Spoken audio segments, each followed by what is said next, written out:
Hello everyone, Brian here.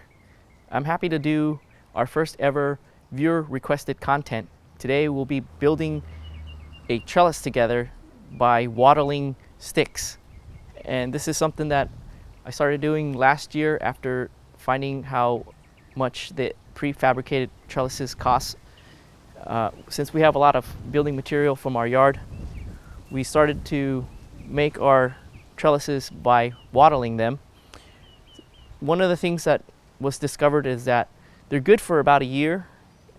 After 10 or so months, the tension created by wattling the sticks together starts to dissipate and they'll start to come loose.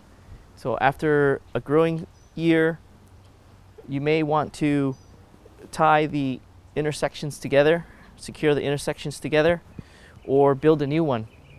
So the advantage of wattling together a trellis is that you don't have to tie together intersections. So you don't have to spend time and also building material to tie them together. So if you're looking to build something for just one growing season, then wattling is the best way to go about it. We're going to build our trellis over there, and we'll do it together. In this space here, we're going to build a trellis, and we'll try to grow some sugar baby watermelon onto it and see if we get watermelons this year. This site is not really ideal for watermelons because it's gets a lot of shade. So maybe if we go vertical, maybe we can give the watermelon plant more sun. So we'll start by building our trellis.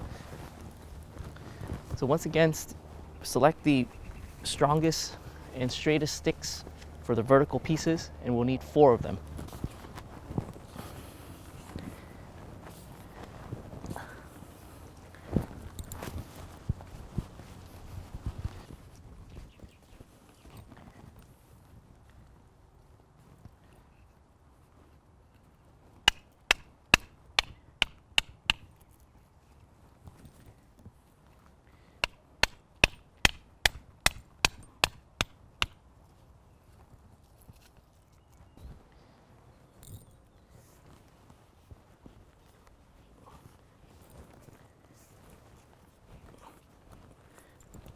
You can use a drier stick to help support the bottom.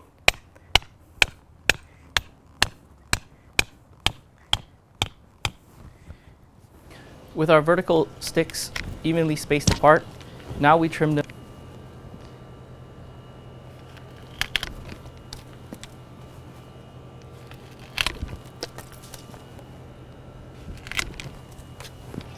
Next, we're going to weave our horizontals, and we'll go in alternating pattern. The alternating pattern will create the tension that will hold the trellis together. Here's a closer look at our first horizontal. We have this one going behind, then it crosses over to the front, and then behind, and over there to the front again. When we do our next horizontal piece, we're going to start with it in front, and then behind, in front, behind, and we'll alternate. And this, once again, will create the tension that'll hold the trellis together. So we'll start at the top and slide everything down.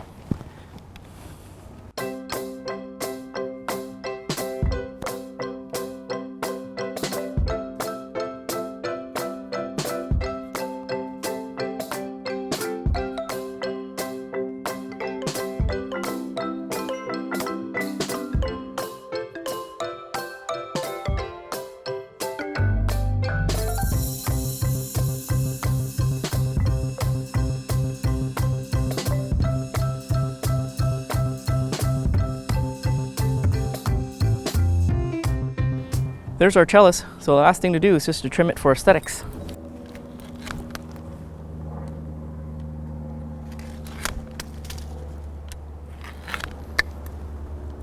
So down below, we're going to plant some sugar baby watermelons. These are really good watermelons. Good for trellises because they don't get too big and weigh the trellis down or cause the trellis to tip over. And we'll just plant some here. Sprinkle a generous amount of seeds right here. And here's a good illustration during this part of the day, there's shade down here,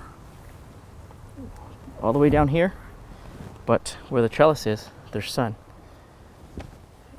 So really easy to build with sticks. If you have nice straight ones, it's really quick to de-branch them and de-leaf them, I guess, if those are words, and make a trellis. So as a real quick recap, we want to select the nice straight and thicker branches for the vertical. So we start with putting down the vertical sticks. Use a drier one to help with starting the hole for your stakes if your soil is super compacted.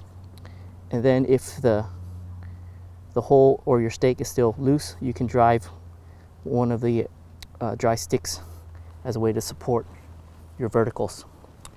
And then with the horizontals, you want to weave them in an alternating pattern. And then with the next horizontal, you also want to start on an alternating pattern from the bottom horizontal and weave them accordingly. Some tips: use your thicker, stronger ones to start, and then use your thicker, stronger ones to end. And it's best to work in even number of sticks, but play around with it, because we're able to do 5 horizontals with it not ending up looking all wonky. And here's a quick update on our other watermelons that are happening over here where there's more sun. These are our Klondike stripe blue ribbon watermelons, so they're just growing along. Once again, we're over-sowing and letting Mother Nature, through slugs, pill bugs, and whatever bugs, pick out the stronger ones, or leave the stronger ones to grow and pick out the weaker ones. And an update on the trellis, quote unquote, that we wanted to make over here. We ended up fixing it so that it looks a little bit better. Yesterday there was more dirt there and it ended up looking slanted. So we cleared back and leveled it so that our bigger sticks can be laid on top. And because of the amount of tension there is, I think there ended up being over 200 pounds of tension if we were to wattle. And these steel vertical bars, they can handle it, but we had one aluminum one that just snapped. So we found a thin steel bar that's there. So instead of wattling, what we ended up doing was we laid the sticks on top of one another, and then towards the top we then started to wattle. That way we don't put too much force on our stakes. It's looking a little bit natural right now, and the hope is once the grape, we're starting to train it onto our trellis here. Once the grape grows and covers this, it'll look really nice. It'll have a nice green wall. And on the mounds there where the white tags are, we started some Charente melons. Those are cantaloupes. So we have 2 plants, so hopefully they'll climb up there and make us some cantaloupe. So we have our trellis built really quickly, and until next time, I'll see everyone in the next video.